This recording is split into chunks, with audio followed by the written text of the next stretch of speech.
ನಮಸ್ಕಾರ ಸ್ನೇಹಿತರೆ.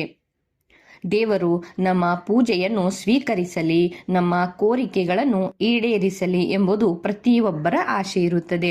ಹಾಗೆ ದೇವರನ್ನು ಪೂಜಿಸುವಾಗ ಕೆಲವೊಮ್ಮೆ ನಮ್ಮ ಕಣ್ಣುಗಳಲ್ಲಿ ನೀರು ಅಥವಾ ನಮ್ಮ ಕಣ್ಣುಗಳು ತುಂಬಿ ಬರುತ್ತವೆ ಸ್ನೇಹಿತರೆ. ಇದರ ಅರ್ಥ ಏನು ಎಂಬುದನ್ನು ಇವತ್ತು ಈ ವಿಡಿಯೋದಲ್ಲಿ ಹೇಳಲಿದ್ದೇನೆ. ಅದಲ್ಲದೆ ದೇವರು ನಮ್ಮ ಪ್ರಾರ್ಥನೆಯನ್ನು ಕೇಳಿಸಿಕೊಂಡಿದ್ದಾರೆ ಎಂಬುದಕ್ಕೆ ಕೆಲ ಸಂಕೇತಗಳು ಕೂಡ ಸೂಚಿಸುತ್ತಾರೆ ಸ್ನೇಹಿತರೆ. ಅದೆಲ್ಲ ವಿಷಯವನ್ನು ವಿಡಿಯೋದಲ್ಲಿ ಹೇಳಲಿದ್ದೇನೆ ಸ್ನೇಹಿತರೆ. ವಿಡಿಯೋನ ಸ್ಕಿಪ್ ಮಾಡದೆ ಪೂರ್ತಿಯಾಗಿ ನೋಡಿ, ಆಗ ಮಾತ್ರ ನಿಮಗೆ ಪೂರ್ತಿ ವಿಷಯ ತಿಳಿಯುತ್ತದೆ ಸ್ನೇಹಿತರೆ. ನೋಡಿ, ನಮ್ಮೊಂದಿಗೆ ಸದಾಕಾಲ ದೇವರು ಇರಲೆಂದು ಪ್ರತಿನಿತ್ಯ ದೇವರ ಪೂಜೆಯನ್ನು ಮಾಡುತ್ತೇವೆ. ಶುದ್ಧ ಮನಸ್ಸಿನಿಂದ ಭಕ್ತಿಯಿಂದ ದೇವರನ್ನು ಪೂಜಿಸುತ್ತೇವೆ. ದೇವರು ನಾವು ಮಾಡುವ ಪೂಜೆಯನ್ನು ಸ್ವೀಕರಿಸಬೇಕು, ನಮ್ಮೆಲ್ಲ ಆಶೆಗಳನ್ನು ಈಡೇರಿಸಬೇಕು ಎಂಬುದು ಕೂಡ ನಮ್ಮ ಉದ್ದೇಶ ಆಗಿರುತ್ತದೆ. ದೇವರು ನಮ್ಮ ಪ್ರಾರ್ಥನೆಯನ್ನು ಹೇಗೆ ಕೇಳಿಸಿಕೊಳ್ಳುತ್ತಾರೆ? ಅವನು ನಮ್ಮ ಪ್ರಾರ್ಥನೆಗಳನ್ನು ಕೇಳಿಸಿಕೊಂಡಿದ್ದಾನೆಯೇ ಎಂದಾದರೆ ಈ ಎಲ್ಲ ಪ್ರಶ್ನೆಗಳಿಗೆ ಇವತ್ತು ಈ ವಿಡಿಯೋನ ಪೂರ್ತಿಯಾಗಿ ನೋಡಿದರೆ ಖಂಡಿತವಾಗಿಯೂ ನಿಮಗೆ ಇದರ ಉತ್ತರ ಸಿಗುತ್ತದೆ ಸ್ನೇಹಿತರೆ.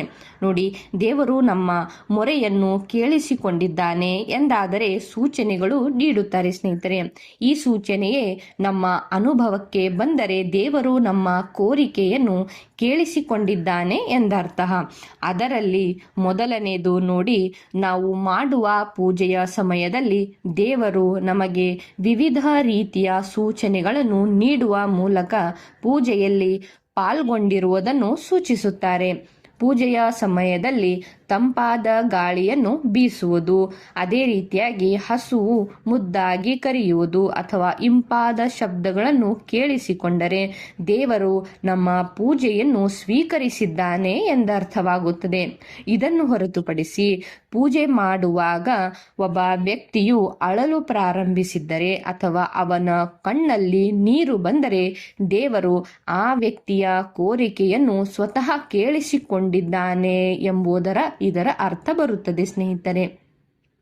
ಅದಲ್ಲದೆ ಪೂಜೆಯ ಸಮಯದಲ್ಲಿ ಬರುವ ಕಣ್ಣೀರು ನಮ್ಮ ಮನಸ್ಸು ಸಂಪೂರ್ಣವಾಗಿ ಪರಿಶುದ್ಧವಾಗುತ್ತದೆ ಮತ್ತು ನಾವು ನಮ್ಮ ಹೃದಯದಿಂದ ದೇವರನ್ನು ಧ್ಯಾನಿಸಿದ್ದೇವೆ ಎಂಬ ಸೂಚನೆಯನ್ನು ಕೂಡ ನೀಡುತ್ತದೆ. ಇದರೊಂದಿಗೆ ನೀವು ದೇವರೊಂದಿಗೆ ನೇರ ಸಂಪರ್ಕವನ್ನು ಪಡೆದುಕೊಳ್ಳುವಿರಿ. ಅದೇ ರೀತಿಯಾಗಿ ಪೂಜೆ ಮಾಡುವಾಗ ಕಣ್ಣಿಂದ ನೀರು ಬರುವುದು ಕೂಡ ನಮ್ಮ ಪೂಜೆ ಯಶಸ್ವಿಯಾಗಿದೆ ಎಂಬುದರ ಸಂಕೇತವಾಗಿದೆ. ದೇವರು ನಮ್ಮ ಪೂಜೆಯಿಂದ ಸಂತುಷ್ಟನಾಗಿದ್ದಾನೆ ಅಥವಾ ನಮ್ಮ ಪೂಜೆಯನ್ನು ಸ್ವೀಕರಿಸಿದ್ದಾನೆ ಎಂಬುದು ಇದರ ಅರ್ಥ ಸೂಚಿಸುತ್ತದೆ. ಅದೇ ರೀತಿಯಾಗಿ ದೇವರು ನಮ್ಮ ಭಾವನೆಗಳಿಗೆ ಹೆಚ್ಚಿನ ಪ್ರಾಮುಖ್ಯತೆಯನ್ನು ನೀಡುತ್ತಾರೆ.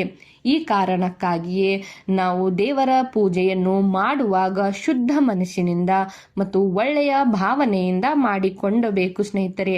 ಅದಲ್ಲದೆ ದೇವರ ಮೇಲೆ ಸಂಪೂರ್ಣವಾದ ನಂಬಿಕೆಯನ್ನು ಕೂಡ ಇಡಬೇಕು. ಭಾವನಾತ್ಮಕವಾಗಿ ಮಾಡುವ ಪೂಜೆಯಿಂದ ದೇವರು ಬೇಗನೆ ಸಂತುಷ್ಟನಾಗುತ್ತಾರೆ.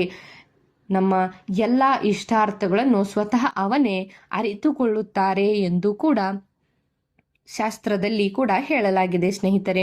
ಪೂಜೆ ಮಾಡುವಾಗ ಕಣ್ಣಲ್ಲಿ ನೀರು ಬರುವುದು ಕೂಡ ನಮ್ಮ ಮನಸ್ಸು ಸಂಪೂರ್ಣ ಪರಿಶುದ್ಧವಾಗಿದ್ದು ಶಾಂತಿಯಿಂದ ದೇವರ ಸೇವೆಯಲ್ಲಿ ನಿರತರಾಗಿದ್ದೇವೆ ಎಂಬುದರ ಸಂಕೇತ ಇದಾಗಿದೆ. ಯಾರ ಮನಸ್ಸು ಶಾಂತವಾಗಿರುತ್ತದೆಯೋ ಅಥವಾ ಯಾರ ಭಾವನೆಗಳು ದೇವರ ಕಡೆಗೆ ಇರುತ್ತದೆಯೋ ಅವರ ಇಷ್ಟಾರ್ಥಗಳು ದೇವರು ಖಂಡಿತವಾಗಿಯೂ ಪೂರೈಸುತ್ತಾನೆ ಸ್ನೇಹಿತರೆ. ದೇವರ ಪೂಜೆಯನ್ನು ಮಾಡುವಾಗ ಅಥವಾ ದೇವರ ಬಳಿ ಯಾವುದೇ ಒಂದು ಬಯಕೆಯನ್ನು ಹೇಳಿಕೊಂಡಾಗ ಕಣ್ತುಂಬಿಕೊಳ್ಳುವುದು ಅಥವಾ ಕಣ್ಣಿನಿಂದ ನೀರು ಬರುವುದು ನಮ್ಮ ಅನುಭವಕ್ಕೂ ಬಂದಿರಬಹುದು ಸ್ನೇಹಿತರೆ. ಇಂಥ ಅನುಭವ ನಿಮಗೂ ಆಗಿದ್ದರೆ ಖಂಡಿತವಾಗಿಯೂ ದೇವರು ನಿಮ್ಮ ಬೇಡಿಕೊಂಡ ಕೋರಿಕೆಯನ್ನು ಈಡೇರಿಸುತ್ತಾನೆ ಎಂಬುದರ ಇದರ ಅರ್ಥವಾಗಿರುತ್ತದೆ. ಹಾಗೂ ದೇವರು ನಿಮ್ಮ ಪೂಜೆ ಪುರಸ್ಕಾರಗಳನ್ನು ಸಂತುಷ್ಟನಾಗಿದ್ದಾನೆ ಎಂದು ಇದರ ಅರ್ಥ ಬರುತ್ತದೆ. ಸ್ನೇಹಿತರೆ, ಮಾಹಿತಿ ಹೇಗಿತ್ತು ಎಂಬುದನ್ನು ಒಂದು ಕಮೆಂಟ್ ಮಾಡಿ ತಿಳಿಸಿ ಸ್ನೇಹಿತರೆ. ಧನ್ಯವಾದ.